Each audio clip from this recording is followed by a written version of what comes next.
Europe 1, 7h39.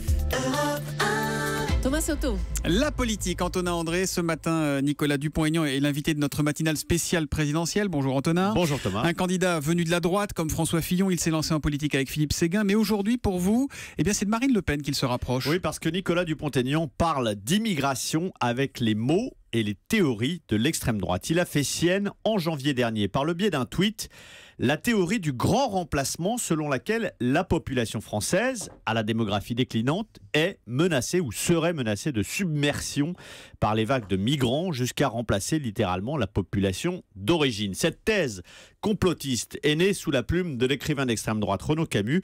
En assumant ce positionnement, Nicolas Dupont-Aignan brise la frontière ténue qui sépare la droite décomplexée de l'extrême droite, celui de la patrie en danger et de la France éternelle. Nicolas Dupont-Aignan a pourtant plusieurs fois repoussé les mains tendues du Front National. Avec quels arguments? Qu'est-ce qu'il différencie du programme de Marine Le Pen? Alors, son programme, à lui, Nicolas Dupont-Aignan, serait crédible quand celui de Marine Le Pen ne serait pas sérieux. Mais pour le reste, il partage tout. L'expression UMPS pour fustiger les élites, les puissants, les incapables et les corrompus qui trompent le peuple français. La sémantique est la même, les coupables sont les mêmes, les technocrates de Bruxelles. La solution est la même, renégocier avec l'Union européenne ou la quitter, comme l'ont fait nos courageux cousins britanniques. Cette proximité avec le FN, on la retrouve chez les sympathisants de son mouvement Debout la France. Lorsqu'on les interroge sur leurs intentions de vote au second tour, en cas de duel Marine Le Pen, Emmanuel Macron, ils sont près de 70% à voter Marine Le Pen.